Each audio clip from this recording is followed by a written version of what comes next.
यीशु मसीह के सामर्थ्य नाम में मांगते ऊंची आवाज में आमीन। फिर से कहे हालेलुया। आज आपके और आपके परिवार का दिन है यीशु मसीह के सामर्थ्य नाम में। तारीफ करो फिर से परमेश्वर के। सब जन बैठ जाओ।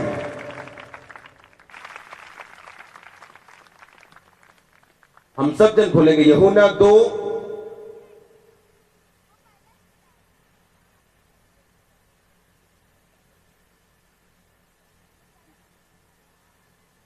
उसकी एक आयत से पढ़ेंगे। फिर तीसरे दिन गलील के काना में किसी का विवाह था और यीशु की माता भी वहां थी। यीशु और उसके चेले भी उस विवाह में निमंत्रित थे। जब दाखरस घट गया तो यीशु की माता ने उससे कहा, उनके पास दाखरस नहीं रहा। यीशु ने कहा, हे महिला, मुझे तुझसे क्या काम, अभी मेरा समय नहीं आया। उसकी माता ने सेवकों से कहा, जो कुछ यीशु तुमसे कहे वही करना। यीशु ने उनसे कहा, मटकों में पानी भर दो, और उन्होंने मुंह मटकों में पानी भर दिया। और जब उन्होंने निकालकर उसे भोज के प्रधान के पास ले गए, तब वो पानी जब चखा गया तो वो दाखरस बन गया था, और कोई नहीं जानता था कि वह दाखरस कहां से आया। सब बोलो आमीन। इसमें क्या लिखा गया था? तीसरे दिन गलील के काना में किसी का विवाह था और यीशु की माता वहां थी, और यीशु और उसके चेले भी क्या थे? उस मैरिज में इनवाइटेड थे। हाँ या ना? प्रभु यीशु मसीह उस मैरिज में किस लिए गए थे? क्योंकि यीशु मसीह और उसके चेले को क्या किया गया था? आमंत्रित, इनवाइट किया गया था। हाँ या ना? अगर यीशु मसीह वहां पे इनवाइट ना किए जाते तो क्या वो जाते या ना जाते? आपको एक बात समझनी है। अपने पड़ोसी को फिर से बोलो, तेरा एक रोल है। आमीन। आपको अपना रोल निभाना है। हाँ या ना? बाइबल में लिखा, कितनों ने पिछले हफ्ते वचन सुना था कि यूहन्ना बपतिस्मा दाता मारा गया था। किस कारण? कि परमेश्वर के सामने जब गया तो कैसे गया? कुड़कुड़ा के। हाँ या ना? लेकिन जो हेरोदियास की बेटी थी वो नाच के जाती और यूहन्ना का सिर मांग लेती। उसे मिला कि नहीं मिला? इसका मतलब क्या है? आपका क्या है? मैं फिर से आपको एक स्टोरी बताता हूं। एक परमेश्वर का दास प्रार्थना कर रहा था, और प्रार्थना करते करते जब परमेश्वर की बातें उसे सुननी शुरू हो गई, उसके कान खुल गए, आत्मिक कान। उसी टाइम एक दुष्ट आत्मा उसके सामने आई, उसको तंग करना शुरू कर दिया बंदर के रूप में। और जब दुष्ट आत्मा आई तो उसको परमेश्वर की आवाज सुननी बंद हो गई, और वो सेवक जो था वो गुस्सा करना शुरू कर दिया कि परमेश्वर तो इस दुष्ट आत्मा को हटाता क्यों नहीं? थोड़ी देर के बाद जब वो गुस्सा इतना बढ़ गया, उसने खुद दुष्ट आत्मा को कहा, दुष्ट आत्मा चली जा यीशु मसीह के नाम में। वो दुष्ट चला गया और परमेश्वर की आवाज फिर सुननी शुरू हो गई। रुको। उसने कहा, परमेश्वर आपने इसको हटाया क्यों नहीं? परमेश्वर ने कहा, मेरा काम हटाना नहीं है। मैं जब ऊपर गया था, स्वर्ग में गया था, 40 दिन प्रचार करके जी उठने के बाद, तब मैं कलीसिया को अपनी पावर देके गया था। अब मेरा काम दुष्ट आत्मा को हटाना नहीं, अब कलीसिया को मैं अपनी सामर्थ देके जा चुका हूं। इनका काम दुष्ट आत्मा को हटाना। कितनों को मेरी बात समझ आ रही? आपका क्या है? आपका क्या है?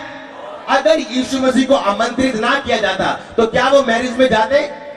बाइबल बताती मैरिज में दाखरस जूस क्या हो गया? कम हो गया।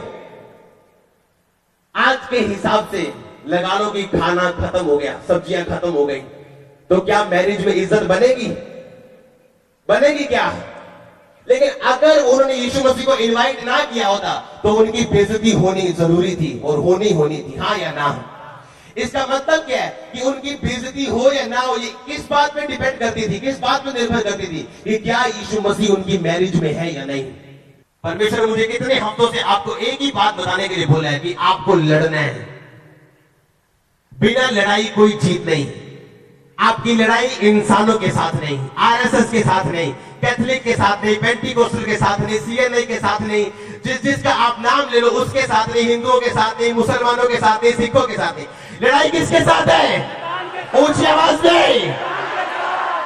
और बाइबल एक बात बताती, पर शमशोन, जिसको आप शिमोन बोलते हो, उसका असली नाम शिमशोन है। सैमसन जिसे आप इंग्लिश में बोलते हो, हिंदी में शिमोन बोलते हो, असली नाम उसका क्या है? शिमशोन। शिमशोन का मतलब क्या है? शिमशोन का मतलब है रोशनी। क्या है? लेकिन बाइबल बताती जब उसने परमेश्वर की असाइनमेंट का ध्यान नहीं रखा और उसके वचनों से बाहर आके एक ऐसी औरत से प्यार किया जो फिलिस्तीनी थी, जो परमेश्वर के वचन के अनुसार नहीं थी, उसकी आंखें क्या कर दी गई? ऊंची आवाज में, उसकी आंखें क्या कर दी गई? अब जिसका नाम ही रोशनी है, उसकी अपनी आंखें नहीं। न्योमी का मतलब क्या था? प्लेजेंट, जिसको देख के अच्छा लगे। हम बोलते ना आज मौसम बहुत प्लेजेंट है, मौसम बड़ा अच्छा है, ठंडी हवा चल रही है, बादल है, बारिश आ रही है, आज मौसम बहुत अच्छा है। न्योमी का मतलब क्या था? प्लेजेंट, सुंदर, अच्छा, खुशनुमा, देखने में अच्छा। लेकिन बाइबल बताती उसका पति उसे कहां ले गया? मोआब में। मोआब वो देश था, वो लोग थे जो परमेश्वर को नापसंद थे। अपने देश में अकाल पड़ा और वो कहां ले गया न्योमी को? ऊंची आवाज में, मोआब। मोआब कौन था? मोआब वो लोग थे, मोआब वो वंश था जो अपनी बेटी के साथ सो के मोआब ने पैदा किया था। और परमेश्वर इस बात के कारण नफरत करने लगे थे मोआबी लोगों से कि ये पापी लोग हैं, और पाप से परमेश्वर नफरत करते थे। लेकिन बाइबल में लिखा जब अकाल पड़ा तो उसका पति उसको बोलता है वहां खाना है, हम वहां चलते हैं। लेकिन ये ध्यान नहीं रखा वहां खाना तो है, लेकिन परमेश्वर को वो जगह पसंद नहीं है। नियोमी गई कि नहीं गई? क्या हुआ फिर उसके साथ? उसका पति मरा, उसके दोनों बेटे क्या हुए? मरे। अब नियोमी जब नियोमी को पता चला कि मेरे वापिस देश में फिर से खाना है, तो लिखा वो अपनी एक ही बहू जो उसके साथ रह गई थी वापिस गई, और वापिस आके उसके लोग क्या बोलते हैं? नियोमी आ गई तू? कहती मुझे नियोमी ना बोलो, मुझे क्या बोलो? मुझे मारा बोलो। क्यों? क्योंकि परमेश्वर ने मुझे क्या कर दिया है? कड़वा कर दिया है। मारा का मतलब क्या होता है? कड़वा। परमेश्वर ने उसे कड़वा नहीं किया, उसने उसकी अपनी आदतों ने, उसके अपने फैसले ने उसे कड़वा कर दिया था। हाँ या ना? उस मैरिज में उनकी अपनी आदत ने कि उन्होंने परमेश्वर को इनवाइट किया था, उनको मीठा कर दिया, ऊंचा कर दिया, उनकी प्रशंसा हुई कि वाह इतना अच्छा दाखरस तो हमने कहीं नहीं देखा। कितनों को मेरी बातें समझ आ रही हैं? अपने पड़ोसी को फिर से बोलते हैं एक रोल है। हालेलुया। परमेश्वर का रोल खत्म हो चुका है। जब यीशु मसीह क्रूस पे चढ़ाए गए थे, मारे गए, गाड़े गए, तीसरे दिन मुर्दों में से जी उठे के बाद 40 दिन चमत्कार किया, अपने चेलों को बताया कि अब जो विश्वास करेगा उसका उद्धार होगा। और जब यीशु मसीह ने क्रूस पे आखिरी शब्द बोले थे, इट इज फिनिश्ड, पूरा हुआ, उस टाइम सारा काम पूरा हो चुका है। आपकी चंगाई का काम पूरा हो चुका है, बरकत का काम पूरा हो चुका है। अब करना क्या? आपने सिर्फ वचन पे चलना है। आमीन। नियोमी सचमुच प्लेजेंट थी, खुशनुमा थी, आशीषित थी, लेकिन जब उसने वो काम किया जो परमेश्वर की निगाह में अच्छा नहीं था, उसको मारा बनना पड़ा। हाँ या ना? सैमसंग जिसका नाम ही सनलाइट है, जिसका नाम ही रोशनी है, एक औरत से प्यार करने के कारण जो परमेश्वर को जो जाति पसंद नहीं थी, लिखा उसकी आंखें निकाल ली गई, एंड में वो मारा गया। अब जिसका नाम सनलाइट है उसकी आंखें निकाल ली जाए तो नाम के बिल्कुल विरुद्ध हो गया। वो नाम क्या है? ठेकेदार, पर ठेका नहीं है। नाम क्या है? ठेकेदार है जी, पर ठेका नहीं है। 10 साल से कोई ठेका नहीं मिला। नाम क्या है? सेठ, धनी, पर धन नहीं है। क्योंकि शैतान का काम है आपसे लड़ना और आपकी आशीष को छीनना। आज अगर यहाँ पे आप फाइट करेंगे, अपनी आशीष को छीनेंगे और यहाँ खड़े होंगे गवाही के साथ यीशु मसीह के नाम में। बाइबल में लिखा आपको फाइट करने ताकि आप बुरे दिनों का सामना कर सके। शैतान का काम है आपके नाम को खत्म करना। अगर आपका नियोमी नाम है, आपका नाम प्लेजेंट है, आपकी गवाही अच्छी है, आपकी गवाही को खत्म करना। लेकिन बिना पाप करवाए वो आपकी गवाही खत्म नहीं कर सकता। हालेलुया। नियोमी ने परमेश्वर को दोष नहीं दिया। वो जानती थी कि परमेश्वर का दोष नहीं है, मेरी गलती है कि मैं वहां पे गई हूं जहां परमेश्वर जाना पसंद नहीं करता। क्योंकि नियोमी के दोनों बेटों ने वहां पे शादी की मोआबी लोगों के साथ, जो परमेश्वर जिनसे नफरत करता था। बाइबल में लिखा तूने धर्म से प्रेम, अधर्म से क्या रखा? बैर रखा। इसलिए परमेश्वर ने दूसरों से बढ़ के क्या किया है? अभिषेक किया है।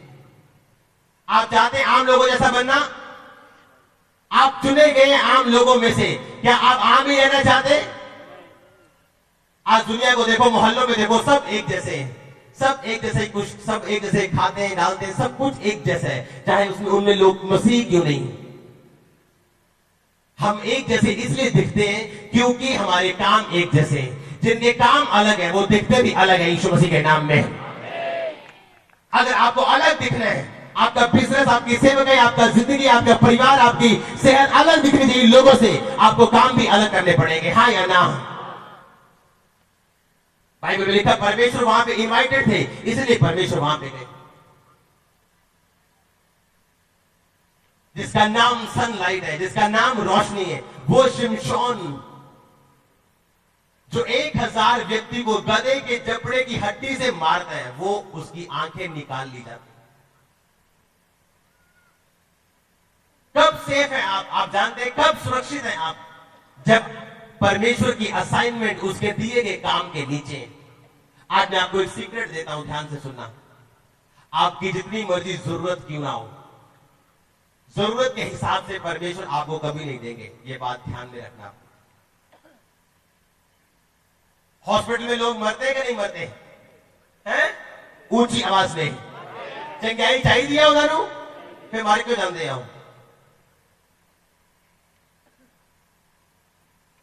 बताओ, क्या उनको चंगाई नहीं चाहिए? फिर मर क्यों जाते हैं वो? उनमें मसीह भी होंगे, पक्की बात है, हाँ या ना?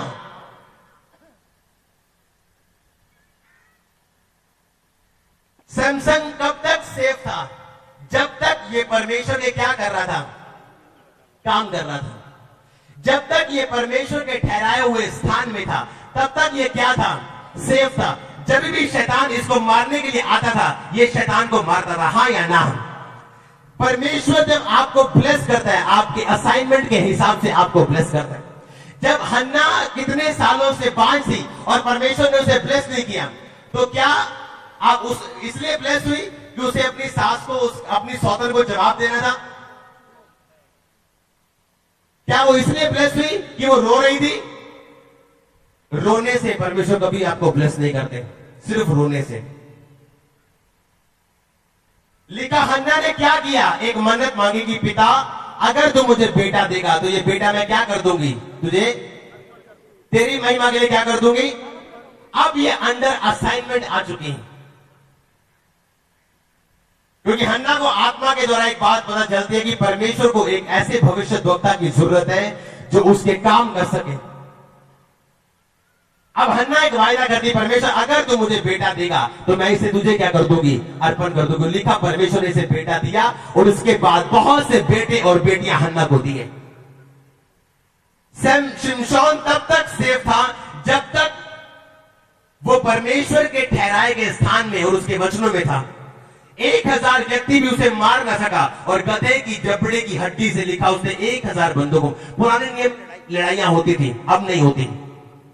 यीशु मसीह के आने के बाद सब कुछ बदल गया, लेकिन मैं आपको बता रहा हूं कि यह हुआ कैसे, उसका कारण क्या था। वो इसलिए अपने दुश्मन को हरा पाया और दुश्मन कभी हावी ना हो पाया और दुश्मन उसे कभी शर्मिंदा ना कर पाया, जब वो परमेश्वर के वचनों में था और परमेश्वर के ठहराए गए अंडर असाइनमेंट में था, हाँ या ना? और शैतान भी उसको शर्मिंदा नहीं कर पाया। कब शर्मिंदा किया उसे शैतान ने? जब वो परमेश्वर के वचनों से बाहर गया। अब सनलाइट जिसका नाम है, उसकी आंखें जा चुकी हैं। नियोमी जिसका नाम है, वो कड़वी हो चुकी है। जो यूहन्ना है, उसका सिर काटा जा चुका है। आपको लड़ने की जरूरत और जीतने की जरूरत है यीशु मसीह के नाम में। आप लड़ सकते हैं और जीत सकते हैं। हमारी लड़ाई क्या शरीर की किसके साथ है? लोगों के साथ, मांस लोगों के शरीरों के साथ। किसके साथ? लिखा, पाप के साथ, आत्माओं के साथ, दुष्ट आत्माओं के साथ, जो हर वक्त ये प्लान करती है, अगर इसका नाम नियोमी है, इसे मारा कैसे करना है। अगर ये शिमशोन है, इसकी आंखें कैसे निकालनी है। अगर ये यूहन्ना है, इसे गला कैसे काटना है। मैंने कैसे मसीह लोगों की जिंदगी में डिसग्रेस और शर्मिंदगी को लेके जाना है। आप चाहते शर्मिंदगी में रहना? आप चाहते जब लोग आपको देखे, वो आपको मारा के रूप में देखे? आप ब्लेस है आज से यीशु मसीह के नाम में। अगर आज आप विश्वास करते हैं तो आप ब्लेस है यीशु मसीह के नाम में। अपने आप परमेश्वर कुछ नहीं देते आपको फाइट करनी, आपको लड़ना पड़ता है, आपको प्रार्थना में रहना पड़ता है।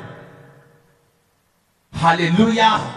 आपको आमंत्रित करना पड़ता है परमेश्वर को कि परमेश्वर आइए मेरे बिजनेस में, मेरी जिंदगी में, मेरी सेहत में।